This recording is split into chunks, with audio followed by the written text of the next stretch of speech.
ഓരോ വർഷവും $14 billion revenue ആണ് ഈ ബുക്ക് എന്ന ഇൻഡസ്ട്രി ക്രിയേറ്റ് ചെയ്യുന്നത്. അതായത് നമുക്ക് കിട്ടുന്ന അല്ലെങ്കിൽ നമ്മൾ വായിക്കാൻ ഉപയോഗിക്കുന്ന ഈ നോർമൽ ബുക്കുകളാണ്, പേപ്പർ ബുക്കുകൾ.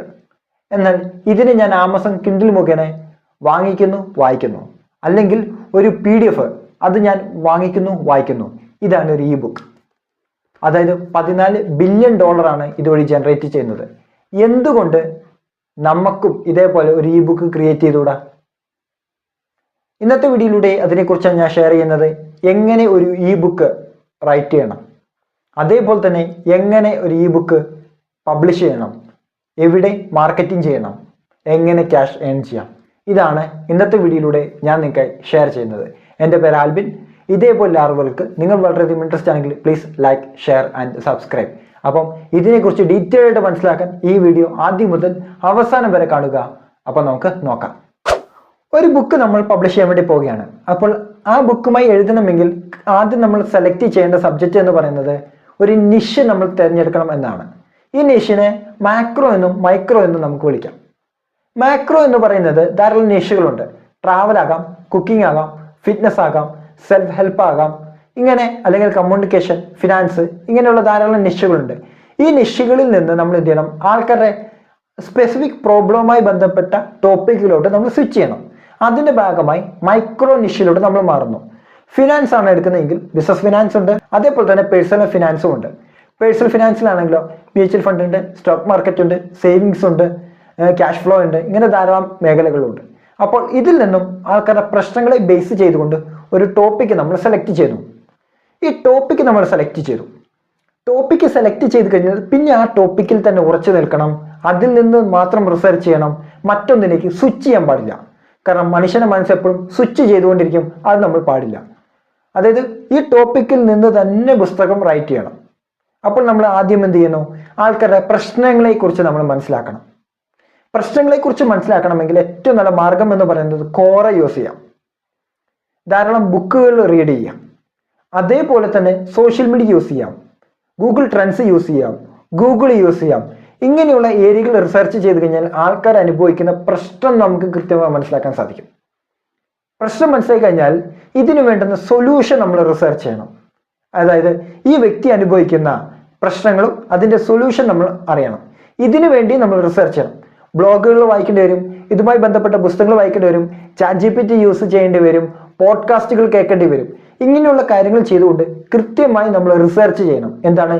ആ പ്രോബ്ലത്തിനുള്ള സൊല്യൂഷൻ കൃത്യമായി നമ്മൾ മനസ്സിലാക്കണം. ഇതിന് ശേഷമാണ് നമ്മൾ ഇ ബുക്ക് റൈറ്റിങ്ങിലോട്ട് പോകുന്നത്. അതായത് ഒരു ഇ ബുക്ക് റൈറ്റിങ്ങിലോട്ട് പോകുന്ന സമയത്ത് ശരാശരി 30,000 വേർഡ്സ് മുതൽ 70,000 വേർഡ്സ് വരെ വേണം. വേണ്ട, നമ്മൾ എഴുതുകയല്ലേ, ഒരു 50,000 വേർഡ്സ് എങ്കിലും ഏറ്റവും ചുരുങ്ങിയത് വേണം. അപ്പോൾ അങ്ങനെ വേണം നമ്മൾ പ്ലാൻ ചെയ്യാൻ വേണ്ടി. അപ്പോൾ എന്താണ് വേണ്ടത്? ആദ്യം ടൈറ്റിൽ അല്ല ക്രിയേറ്റ് ചെയ്യേണ്ടത്, മറിച്ച് ഇതിന്റെ ഉള്ളടക്കമാണ്. കാരണം ടൈറ്റിലിനെ ഫോക്കസ് ചെയ്ത് നിന്ന് കഴിഞ്ഞാൽ അവിടെ നിൽക്കും, നമ്മൾ എഴുത്ത് നടക്കത്തില്ല. അപ്പോൾ ആദ്യം നമ്മൾ ഉള്ളടക്കം ക്രിയേറ്റ് ചെയ്യണം. ഉള്ളടക്കം വേണമെങ്കിൽ അധികം ഒന്നും തിങ്കേണ്ട ആവശ്യമില്ല, ChatGPT എടുക്കുക. ChatGPT ചോദിച്ചു കഴിഞ്ഞാൽ കൃത്യമായിട്ടുള്ള ആ ഉള്ളടക്കം നമുക്ക് കിട്ടും. അപ്പോൾ നമ്മൾ ഇത്രയും കാലം റിസർച്ച് ചെയ്ത് അറിവിൽ നിന്നുകൊണ്ട് തന്നെ എന്ത് ചെയ്യാൻ പറ്റും? നമുക്ക് കൃത്യമായി ഒരു പുസ്തകം റൈറ്റ് ചെയ്യാൻ പറ്റും. ഉള്ളടക്കം കിട്ടി, അപ്പോൾ അതിന് ആനുപാതികമായിട്ടുള്ള ഒരു പുസ്തകം നമുക്ക് വളരെ വേഗത്തിൽ നമുക്ക് റൈറ്റ് ചെയ്യാൻ സാധിക്കും. അപ്പോൾ പുസ്തകം റൈറ്റ് ചെയ്യുന്ന സമയത്ത് പലപ്പോഴും നമുക്കൊരു ഹാബിറ്റ് നമുക്ക് ക്രിയേറ്റ് ചെയ്യാൻ പറ്റിയില്ലെങ്കിൽ നമ്മൾ അതിൽ നിന്ന് സ്വിച്ച് ചെയ്യും, അല്ലെങ്കിൽ നമ്മൾ മടുക്കും, ഇട്ടിട്ട് പോകും. എന്നാൽ കൃത്യമായ ഒരു പാറ്റേൺ നമ്മൾ ഡെവലപ്പ് ചെയ്യണം. അതായത് ഒരു ദിവസം 2,500 വേർഡ്സ് അല്ലെങ്കിൽ ഒരു 5,000 വേർഡ്സ്, ഒരു പാറ്റേൺ നമ്മൾ ക്രിയേറ്റ് ചെയ്ത് കഴിഞ്ഞാൽ വളരെ വേഗത്തിൽ നമുക്ക് ബുക്ക് എന്ത് ചെയ്യാൻ പറ്റും? എഴുതി തീർക്കാൻ പറ്റും. ഇങ്ങനെ എഴുതി തീർക്കുന്ന സമയത്ത് ധാരാളം ഇൻസൈറ്റ്സുകൾ നമുക്ക് കിട്ടും. എന്തിനെ കുറിച്ച്? ടൈറ്റിലിനെ കുറിച്ച്. ഇതെല്ലാം നോട്ട് ചെയ്യാം. ഒരു ബുക്ക് എഴുതി കംപ്ലീറ്റ് ആയി കഴിഞ്ഞാൽ ആൾക്കാരോട് വളരെ വേഗത്തിൽ സംവദിക്കുന്നത്, ആൾക്കാരുമായി കമ്മ്യൂണിക്കേറ്റ് ചെയ്യുന്നത് പുസ്തകത്തിലുള്ള ഈ വേർഡ്സുകളല്ല, മറിച്ച് ഇതിന്റെ ടൈറ്റിലും സബ് ടൈറ്റിലുമാണ്.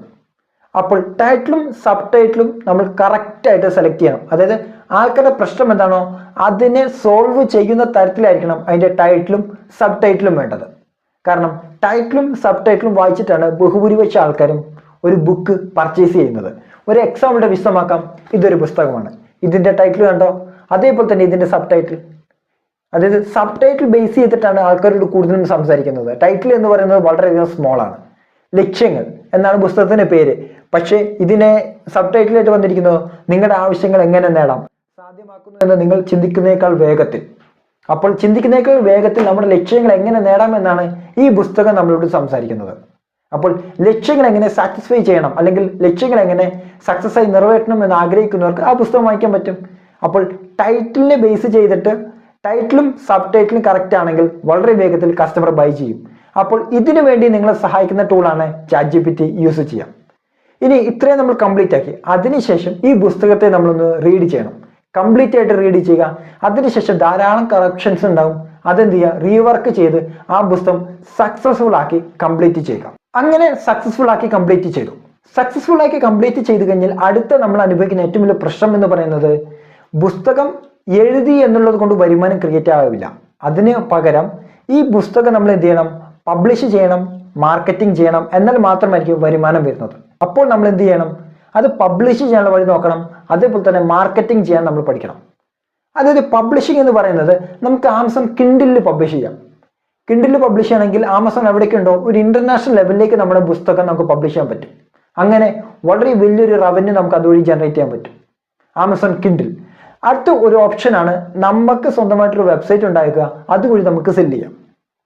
ഇനി അതുകൂടാതെ തന്നെ കോസ്മോഫീഡ് എന്ന് പറഞ്ഞൊരു പ്ലാറ്റ്ഫോം ഉണ്ട്, അത് ത്രൂ നമുക്ക് സെല് ചെയ്യാം.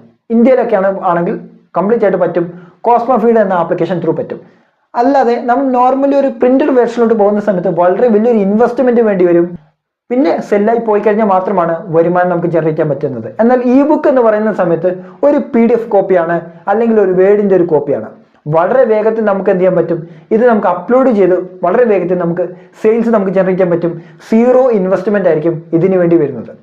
അതാണ് ഇതിന്റെ ഇ ബുക്കിന്റെ ഏറ്റവും വലിയൊരു അഡ്വാൻറ്റേജ് എന്ന് പറയുന്നത്. അങ്ങനെ നമ്മൾ ഡിജിറ്റലി തന്നെ ഈ ബുക്ക് എന്ത് ചെയ്തു, പബ്ലിഷ് ചെയ്തു. അത് ആമസോണിൽ പബ്ലിഷ് ചെയ്തു, കോസ്മോഫീഡിൽ പബ്ലിഷ് ചെയ്തു, നമ്മുടെ സ്വന്തം വെബ്സൈറ്റിൽ പബ്ലിഷ് ചെയ്തു. ഇനി എന്ത് വേണം, ഇതിനെ മാർക്കറ്റിംഗ് ചെയ്യണം. ഒന്നെങ്കിൽ ഫേസ്ബുക്കിലും ഇൻസ്റ്റാഗ്രാമിലും വീഡിയോ മാർക്കറ്റിംഗ് ത്രൂ ചെയ്യാം.